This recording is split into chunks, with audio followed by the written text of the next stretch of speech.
Hey there, it's Michael. Welcome to Whole Again, the show that's here in support of you creating a meaningful life and the person you're becoming.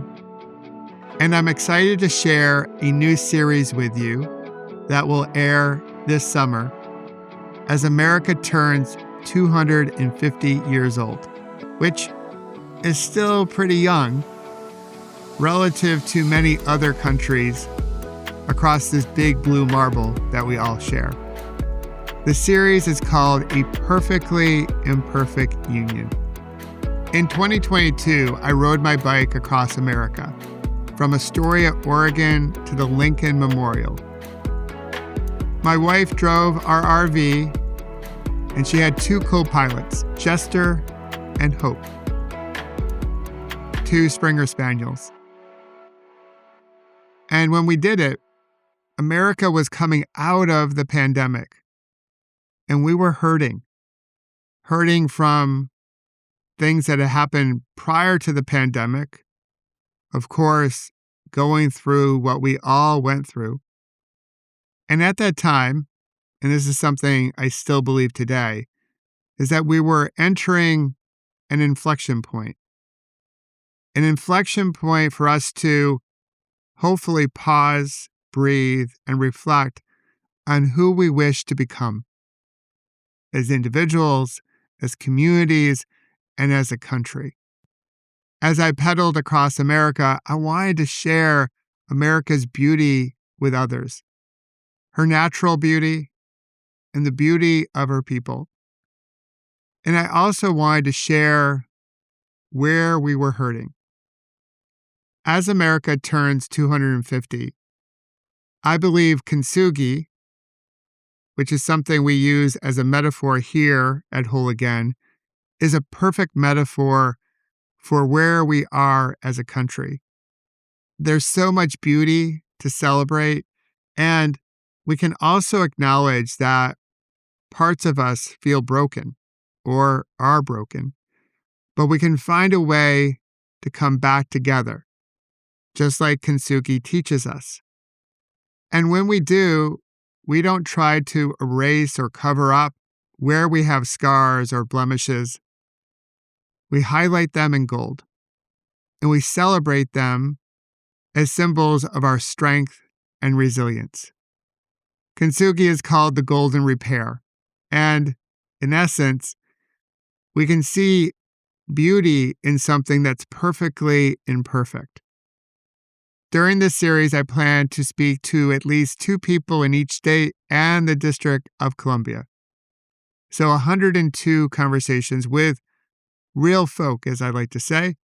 We're going to let the celebrities and the big influencers have their day somewhere else. But here, I want to reach out and talk to real people and listen to their reflections as they think about America turning 250 years old. And my hope is that you'll tune in to at least one, if not all 102. Because my theory going into this is that you'll hear different perspectives. Some may be aligned with yours. Others may not. But my hope is that you hear the goodness in your fellow citizens and realize, as Maya Angelou shared with us, we are more alike, my friends, than we are unalike. We are more alike, my friends, than we are unalike.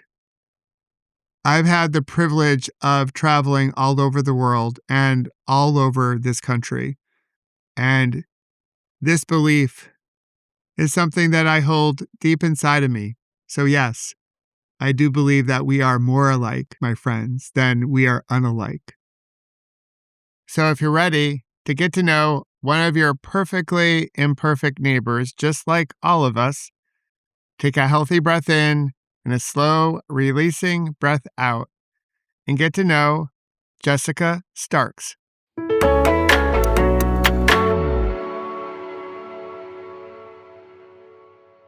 Jessica, my friend, so good to see you. Thanks for joining me on this series called A Perfectly Imperfect Union. How are you doing today? I'm great. How about you? I'm doing pretty well. It's a little warm up in these parts, like in right outside of New York City. So it's a little hot right now, but it will pass. It'll get cooler. So we're grateful for a little air conditioning, a cold Right. shower, some ice to put in your lemonade, all that good stuff like that. I'm doing fairly well. So I know we connected through like a random request or a random message that I sent to you on LinkedIn. I found your profile and I just loved all the different things you're doing and the energy you're putting into the world.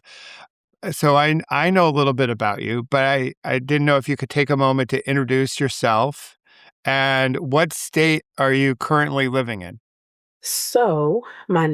Of course, my name is Jessica Starks. I'm from the great state of Mississippi, where it's also extremely hot. So Oh, I yeah, know, well, yeah, yeah. I didn't want to complain too much about how hot it is up here because it's like that's summer for you all down there, and so you know, yeah, yeah, gotta love a Mississippi summer. yeah, But I am an entrepreneur. I'm a writer. I'm a storyteller, a community builder. And I'm just somebody who advocates for all things creativity. yeah. That's so cool. That's so cool. So this is a big country, and not everyone's been to every one of the 50 states. So if someone hasn't been to Mississippi, what's something that's really special about the state that people might not know if they've never been to it? So, I would say I know we're considered the hospitality state, but we really are. We're Okay. very nice people. I know we kind of have, a bad connotation sometimes when people think about Mississippi, but we're really friendly. Yeah. We'll give you whatever. We'll make sure you eat. We'll give you food for the road. We'll do whatever we can to make sure that you're comfortable and you're taken care of. And just to add, I would also say, um, again, we get a bad rap for education, but we have a lot of really accomplished and well-read and well-written people who come from here. Yeah. So, and a lot of people don't know that. So those are two things I would say about Mississippi. Very, very cool. Well, I will definitely validate your answer. So every time I've been down in Mississippi, the hospitality has been like so great. Like I have never left the state hungry. I will say that. There's been a We lot will of see. eating, but just the overall friendliness of the people I've interacted with. And and and I say that because that's not always the case in other states. Like, there's some states where if you come in and you're not from around the area, it's a little bit of a cold reception at first. Right, yeah. And I found like every time I've gone down to Mississippi, it's like a warm reception, warm temperatures, as we've already mentioned, but also like just like, yeah, really cool hospitality. So I think that's fantastic. So let's pretend we're all outside having a nice picnic during the summer here. You got all your friends, your community members, your family, and they ask you, "Hey, Jessica, what does America mean to you?" How do you respond to that? America for me is it's complicated, but it's a beautiful, complicated mess of things, you know? Um, Nothing's perfect. And of course, we're not perfect, as America and as Americans. But I think there's something beautiful about us always finding a way to connect and be resilient and bring our differences together. And Yeah. I think that's what really makes us special and unique from a lot of other places. Yeah. Well, we are a little ragged around the edges, a little imperfect, right? So, but that could be like part of our magic, It's like we're all trying to figure this thing called life out. I don't think anyone really has all the answers. So, and if we can find a way to like look at our differences, it's like, oh no, that's part of our strength. Like that can help us get stronger, which is really cool. So, as a creative, I'm a writer, and just doing all the things that you're doing. I know like AI has been a public conversation all this year. And I've told other people, I think I'm going to go into the future and in 2050 listen back to everyone's response to this question just to see how we think of AI like now compared to like 20, 25 years from now. But where do you see AI? Like, how do you view it as a creative and where we are now with it being in this year? Right now, as a creative, I think creatives and AI are kind of like frenemies right now. Oh, like I feel like there's a space for it, but sometimes people can go overboard. And so it makes us as creatives feel like we're being left out of the conversation again. Because I know even before, like with um, writers and artists and things of that nature, we felt like people didn't take us seriously. And so then now with AI coming in, they're like, oh, well, we'll just use AI to do this. And it's like, no, Yes. like it can help in certain ways, but you still want that human and human generated creativity also. Yeah, I think from my perspective, it's like it's something about our souls, like the soul that we put into like music. Like I've heard some AI generated songs, and it's really hard to tell the difference, at least from my ear. But there's something about like a really good song has like the artist's soul, and same with writing. I see it as a good. I see it like sort of like you. I see it as a good tool, a friend of me, as you mentioned. But yeah, there's something that makes us human that I don't wanna, like, lose sight of. Right, yeah, because there's just experiences that only we can have. AI, they can hear about it, but it's different when you feel it. Yeah, you gotta feel it, you gotta feel it. Yeah. So I know, like, in this country, every family has its own story with this country and this land. We're a country that's complex and complicated, and we've made errors in the past, that's brought people to this land and how we've treated people that were on this land well before it was even a country. So, do you know much about your family's story about America? Well, I am privileged to know a lot about my family. Cool. Sometimes it's hard, especially for African Americans, but I'm grateful that um I had a family of storytellers. Oh, So they cool. does like, they told us who people were, they told us where they came from, or they just left small hints behind to kind of help us along the way. So it's been special to have that because I know everybody doesn't. And then also knowing, of course, uh, complicated history with slavery and things of that nature. Um, where, because I do genealogy as well. Oh, wow. Oh, wow. I didn't know that. Oh, that's so Yeah, cool. I started when I was 10. So I've Wow. been doing it for a long time now. And I've had the honor of being able to meet a lot of different people that way. And one thing that I was personally afraid of initially was sometimes especially when you come from slavery and you have maybe white relatives who didn't know or, just weren't aware of the circumstances, sometimes people will be a little standoffish and they may not want to talk about it. But um, to my pleasant surprise, a lot of the um, white relatives that I've met, they've embraced us. They're like, okay, we're cousins. All right. And so it's nice to have that, even though it's a complicated story, we can embrace that we're relatives, That's and cool. we can embrace that special, unique history. Yeah. Yeah. Well, like it sounds like your family's story is complex as the American story. Like it's a little messy, it's complex, but if we can find a way to give each other grace and really realize that we're all connected, we're all one, that can find a way that can help us find a way to heal and then move forward. So one of the things, Jessica, that I use as a metaphor for our series is the Japanese art form of kintsugi.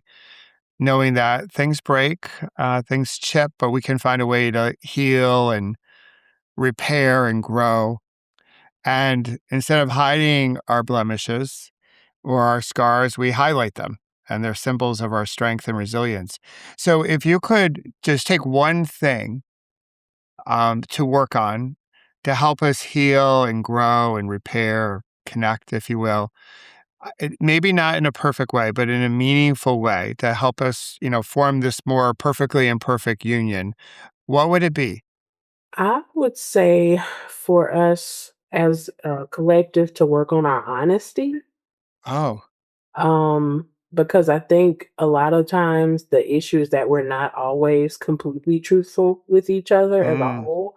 And that's whether that's, in our personal relationships or if we're educating each other, like there's a lot of misinformation. And I think if we really tried to pursue truth and be as honest as we could, that would kind of set us in a good direction. yeah. Having the truth gives us what I hear in your response, this is a solid foundation to build a relationship on. Right, Because a relationship that doesn't have truth or honesty is really one built on a weak foundation. right. Yeah.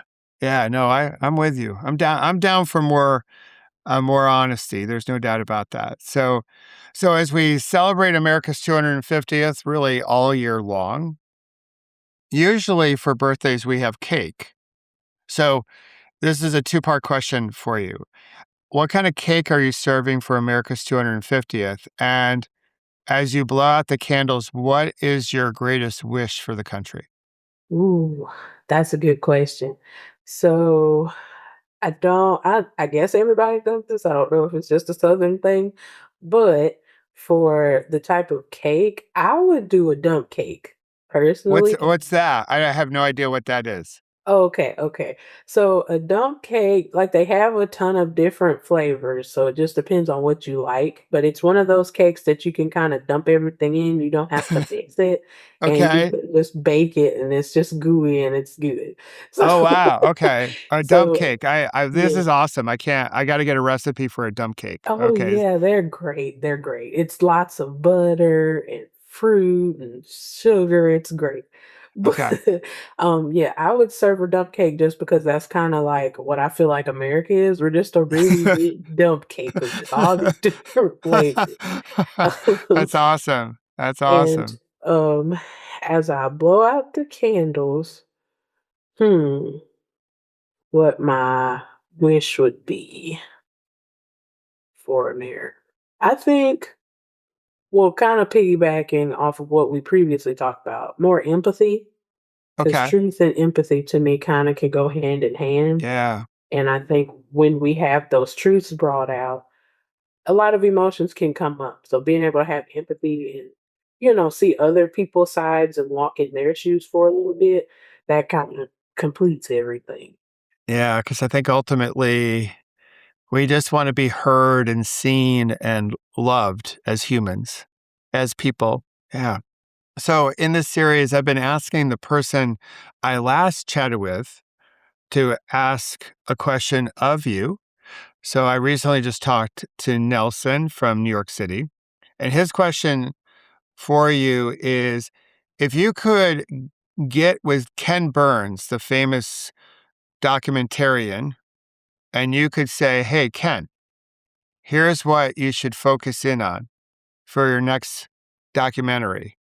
What would it be? What would be the subject? Ooh. So again, Mississippi girl here. Of Yes. course, I'd have to have a Mississippi documentary. All right. Um, I would like him to study the or, do a documentary on the differences between um the different regions of the state because Ah, okay. I've noticed a lot of people when they think of Mississippi, they either think Jackson, which is our state capital, or they think just gravel roads, trees, Sure. nothingness, I guess you would Yeah. say. Yeah. Like Um, the sticks, the rural Right. sticks. Yeah. Which we do have those, but we have a Sure. Yeah. lot of really great, well put together cities. And then I also think about it too because my father is from more like central Mississippi. And although my mother, she was born and raised in Wisconsin, her family is from northern Mississippi. Okay. And I remember my mother always saying her mother and my dad's mother, they were both raised here, but their outlooks were different. Yeah. Yeah. And so I would like to analyze kind of the experiences based on the regions that they were in. I like that. And I love the love that you have for Mississippi. It's really cool. Yeah, because I think, as you mentioned up front, people in other parts of the country have like this view of Mississippi, and they've never been to it, and so it's incomplete. And so, asking Ken Burns to do a documentary on your state, I think, is wonderful. That's awesome. So, what question do you have for the next person I chat with? Ooh, I would ask if you could build a museum on anything that you chose, what would your museum be about? Ah, I like that. Very cool. Well, I'll definitely ask the next person in our series that very question, and I'm eager to see what they'll have to say. So, Jessica, thanks for doing this. Thanks for responding to some random message on LinkedIn and sitting down with me and talking about our country and for the ripple effect that you're putting into the world and helping us form a more perfectly imperfect union. So I appreciate you. Thanks again for being here and doing this with me. Thank you. Thanks for having me. I had a good time. Awesome. Peace.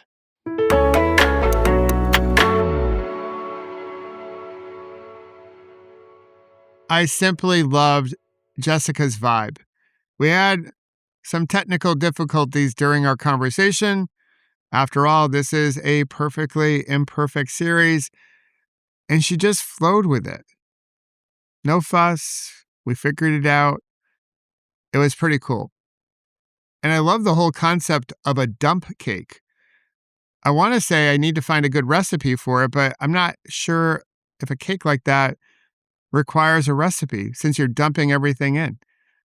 Either way, it sounded delicious. And I love her question about what kind of museum would you create if you could create any type of museum? How would you respond to Jessica's question? Let me know in the comments section. And I hope you'll check out the next episode of Whole Again. And of course, continue listening in to our Perfectly Imperfect series. But until then, let's remember to celebrate our scars as golden symbols of our strength and resilience. And don't forget to have fun storming the castle.